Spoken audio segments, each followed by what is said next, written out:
Hello and welcome to Electripreneur Secrets, the Electricians podcast. I'm Clay Newmeyer, your host. With me, as always, Joseph, my partner, Luke Annie, here to help you guys 5 days a week master sales, simplify pricing, and deliver premium level service. The irony is that premium level service actually kind of takes care of the rest, like a snake eating its own tail, if you would. Joe, how are you doing today? I'm honestly feeling great. It's one of those moments where I was so wound up about doing that generator session yesterday and just getting it done and seeing how well the engagement was and just everything. It was everything I could have wanted it to be. And I'm still riding off that high. Like it really was everything I needed for the week. I love that. I'm happy to hear that. Mhm. And today we're going to dive a bit deeper in helping electricians with this question, why they should be recording themselves.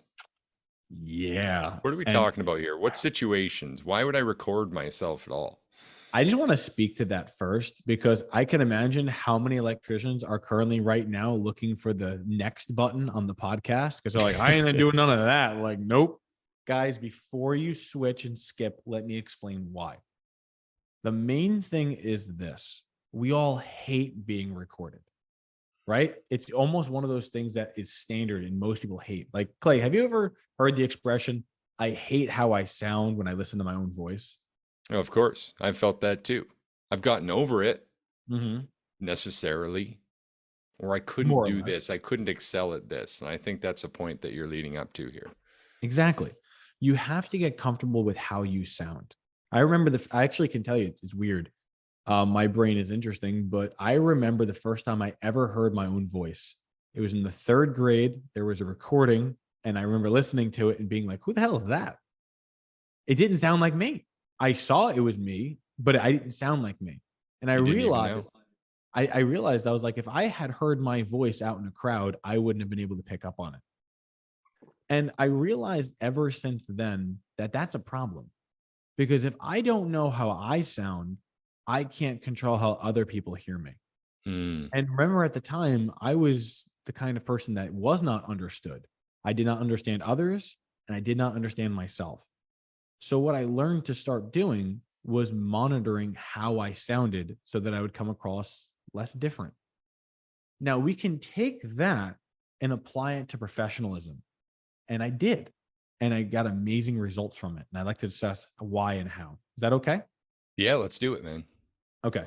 So the thing about recording is we need to know how our process sounds. Because if you were to just take a piece of paper and you were to read it versus speaking from memory with authenticity, can you imagine there would be a difference between the two of them? Yeah. It's like, obviously, yeah, right? But how can you know when you've got it dialed in or not? What's a good giveaway?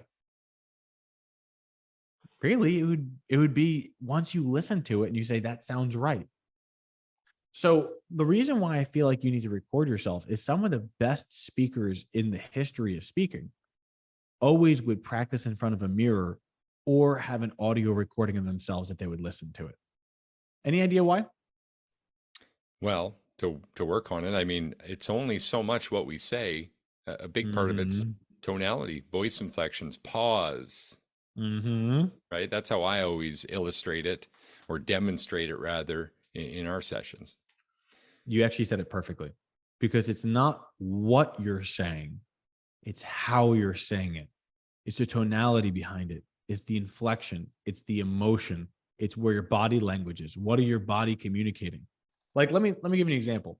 So let's say, sake of argument, I show up to the front door, and you know how our process is, where I'd say, "Hi, my name is Joseph at Service Soup Electrical, Clay," and I come across enthusiastic. If you'll watch me do that, you'll notice I'll do it the exact same way over and over and over again. The reason being is when I first started doing this process, I would do it in front of the mirror because I realized that making eye contact was something I struggled with, but it was something that's really, really important to do. So I'm going to do it two different ways and we can communicate what works. Is that fair? Yeah, can I jump in here and give this a little more gravity? Oh, please, by all means. Here's the proof that it's not just what we say, it's how we say it. If you've ever been given any sort of phone script, Mm-hmm. bold walk script, sales script to use, it's felt awkward as hell. Mm-hmm. You can't actually use it without training on how to use it, or at the very least, an envisionment or an imagination of really how it's supposed to sound, how it's to be Mm-hmm. received. I've personally done cold calling. It sucks, man. Not a fan. I get it, right? If you've got something to do, I feel for you. But I've personally done cold calling with someone else's words, and it's even harder.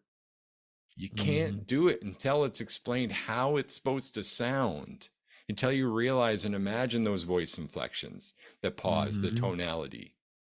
Because what ends up happening is an uncertain person speaking words that aren't their own. It's a map without the you are here and you're getting here. You said something perfect that I really wanted to dig into, and it All right. literally was exactly what I was going to get into. So thank you for putting that on the tee. Perfect. It's the authenticity. People, it's not what you say, it's how you say it. So let's say I'm going to play devil's advocate here for a moment. Let's say you're just reading a script and you've memorized this script. And what's going to end up happening is you go to the door, you knock on it, and the customer lets you follow it. And you've gone through the whole thing verbatim. And then they ask you something off script, or then they frustrate you, or then they don't move forward with the presentation. And now suddenly the script's not included with it. What do? You're Pack your forced to shit, go home. exactly right. You're going to go home. But the It's thing is, over. you're forced to improvise, right? And in that improvisation, you no longer sound authentic because who you are to the customer is what and how you say things. And that's the only microcosm of the relationship you have. Mm, They did not know you. And within 45 minutes, they need to like, trust, and respect you.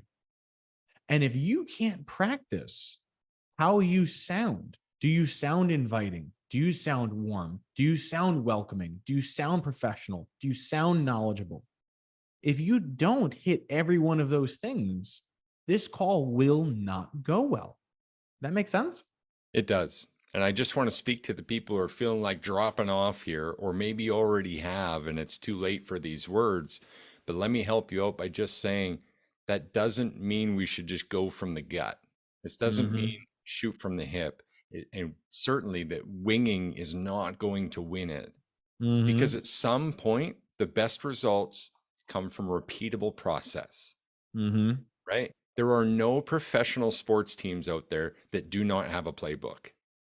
There are none, zero. Zero athletes out there have zero playbooks. Does that make Mm-hmm. sense? It It does. just I doesn't completely. work. You cannot perform at the highest level without repetition. Mm-hmm. Repetition is the father of learning and That's perfection. true. It's really true. I mean, a lot of people tell me that they're like, wow, Joe, you sound really smooth when you say this, or wow, you handled it really well. And I say every single time, there's nothing special about me. It's not some magical knowledge I have. It's just continuous, repetitive, practiced process. And every single one of you who are listening can have that same level skill as I have, if not better than me. But this is where the recording comes into play. There are two different levels of recording that you should be doing. Do you mind if we jump into it? Yeah, do it, man. Okay. The first type of recording is visual. What you need to do is you need to know your play, what you need to do, and why you need to do it. But you need to look like what you're trying to convey. If you're trying to look surprised, if you're trying to look concerned, if you're trying to look friendly, should your facial expressions not match the emotion? Definitely. Most You definitely. No question.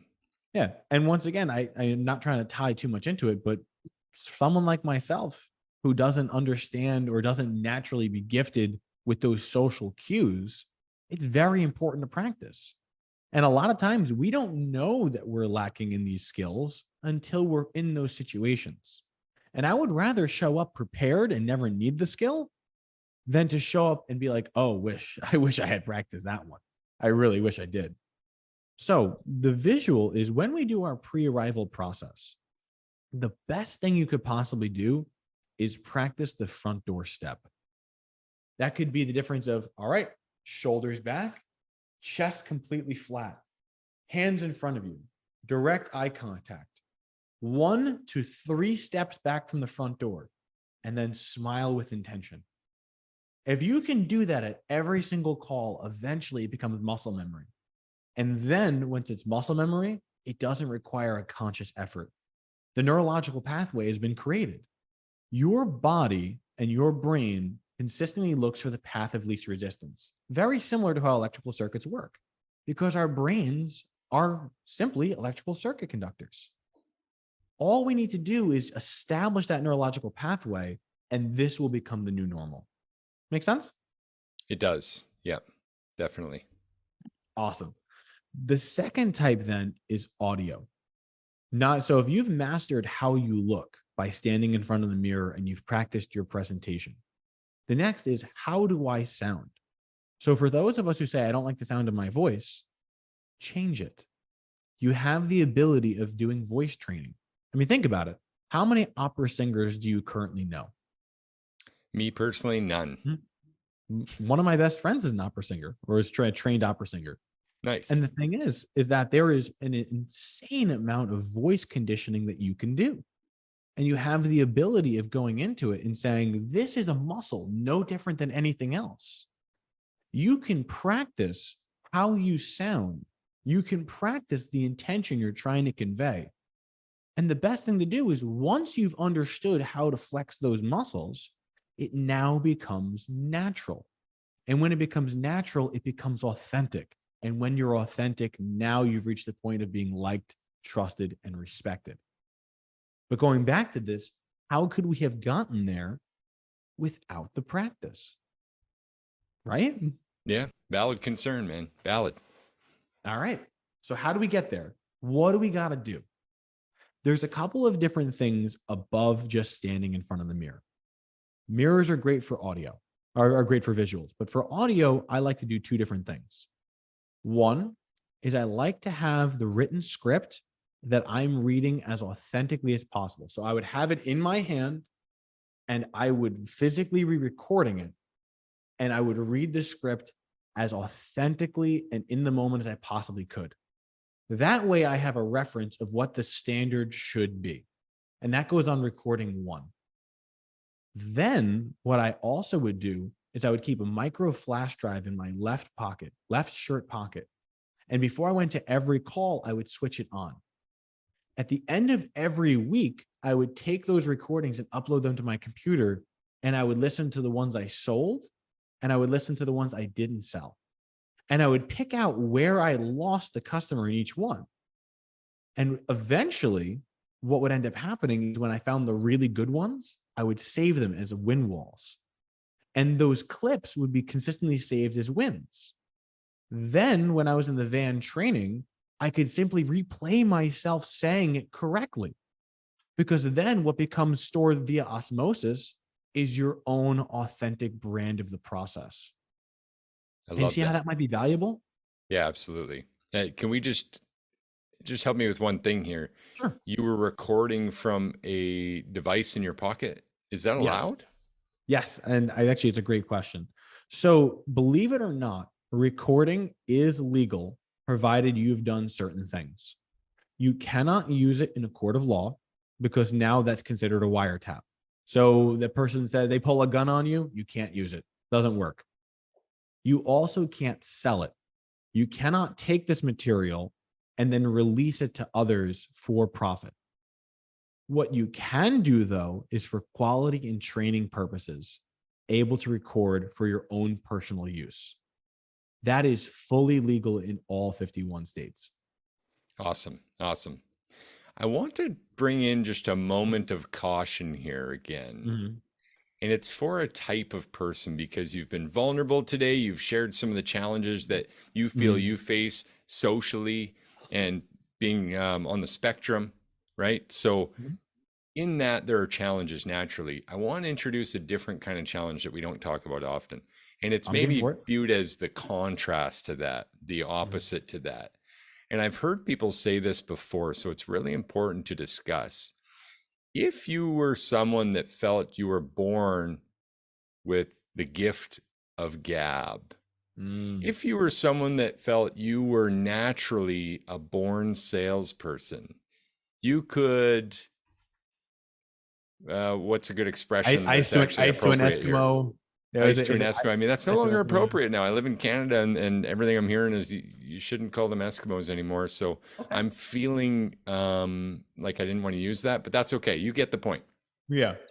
Here it is. That was a respectful moment. I tried to honor that the best I could. If you're that type of person and you're feeling that type of way, you may actually be in more danger of limitations in your abilities than anyone else. And here's why. Adversity tends to lead to triumph for many people. Adversity tends to drive people Mm-hmm. either to quit or to be the best they can absolutely be. Mm-hmm. But when things are just gifted to you, believing that you have a gift is a very dangerous mindset. And while the reality is you may very well have a fantastic advantage that's worth working on, it's definitely not worth resting on. Mm-hmm. Does that make sense? Oh my God, yeah. And it actually really brings me up to an example of professional sports, right? Okay. In the thought process of you can be amazing. Like, let's say you're a high school player and you are just a prodigy. You're the best at what you do, but you know what? It's talent, not skill. You are going to get eaten alive in college.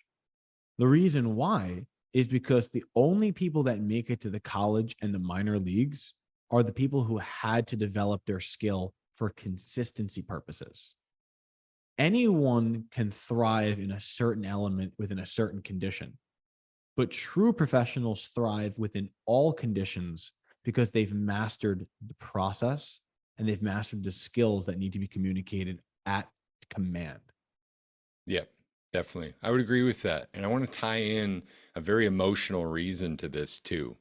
Mhm. Everything's fine and dandy in the high season when things are going great. The wind's at your back. You get to work a Mhm. little less with a little less effort, maybe is the proper way to say that. Mhm. But even those who are gifted get rejected. Yeah. Even those who feel they're gifted, rather, get rejected. And this is one of the biggest dangers in our industry, in sales, for any electricians out there that are rolling without a play, without that process, without that well oiled machine. The likelihood here is that when you face that rejection and it starts to come in multiples, you don't know what to do, Mhm. or you blame others, even worse. And you start to say, you know what? I keep getting shitty calls. Mhm. I don't know what's going on with Google lately. Every call I get is crap. Yeah, You that's know what? super dangerous. Other people are getting the best calls. For some Mhm. reason, dispatch is giving me all this shit. I don't understand why. I'm the most gifted salesperson here.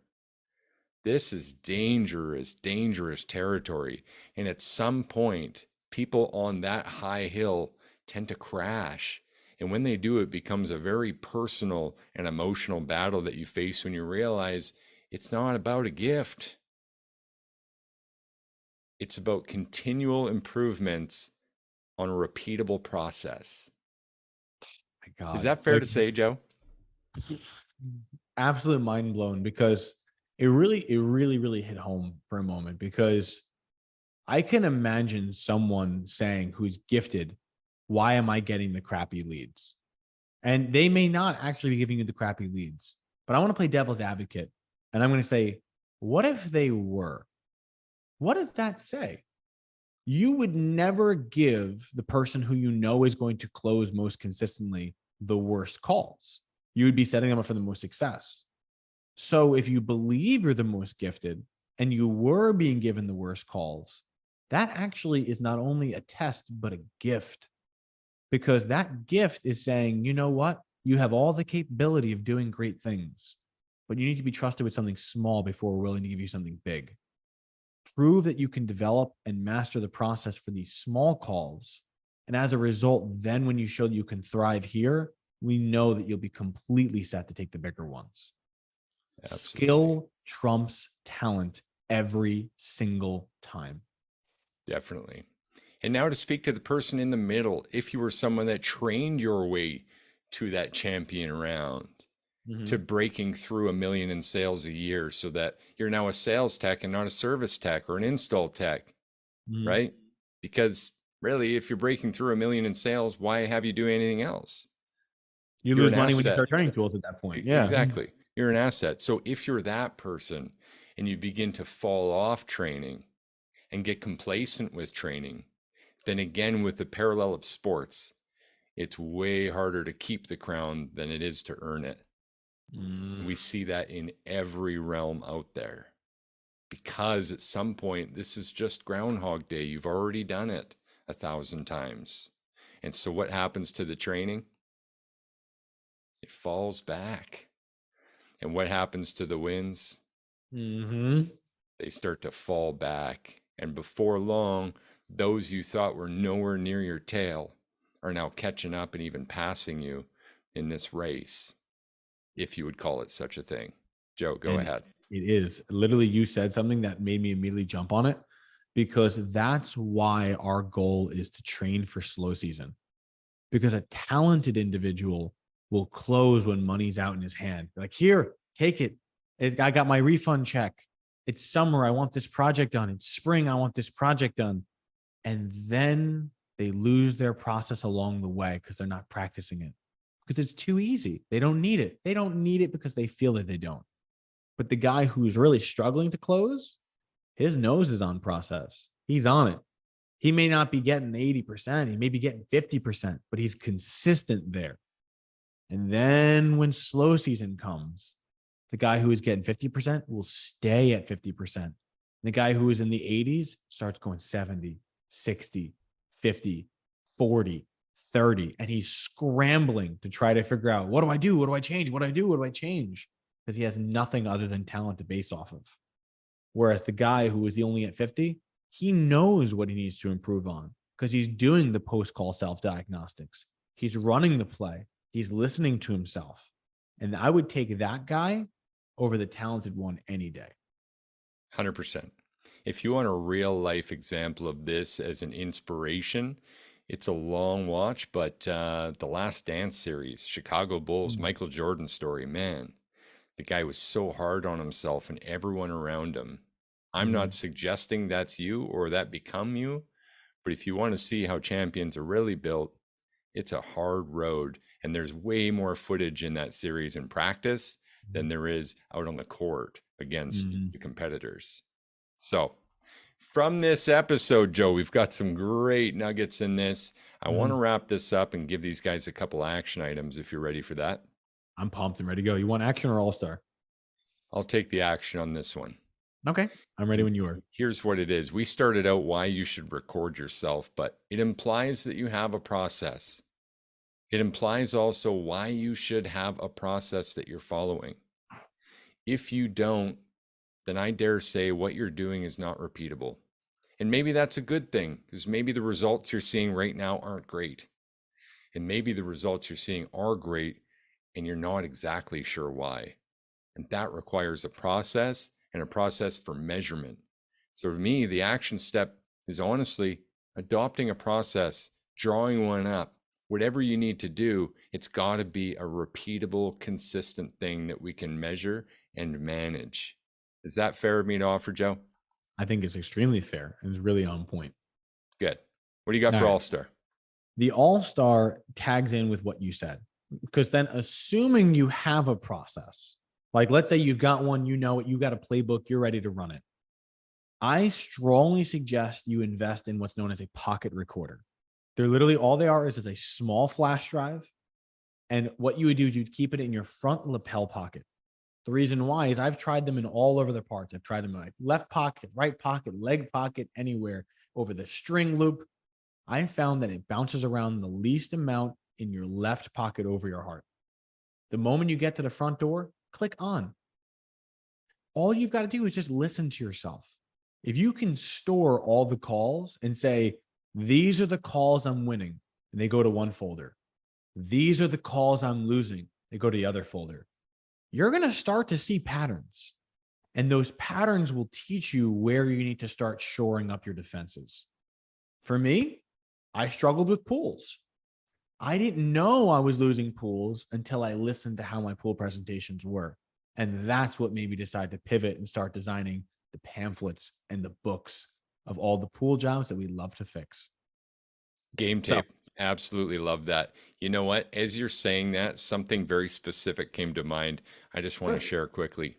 I would add to this, if you're at this recording level and you truly want to capitalize on that game tape, listen to and correct the calls you're losing in practice away from your most recent call, the call you're about to go to.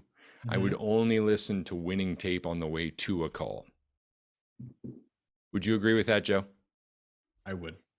And a big piece of that is just envisioning not the outcome, but envisioning the display of that confidence, the display of that winning persona so that they can feel that too. And that energy is going to help your sales in a big way.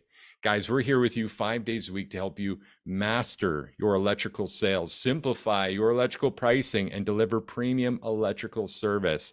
Just a couple of master electricians with business addictions here to help see you rise. Thank you for watching another episode of Electripreneur Secrets. See you next Take time. care.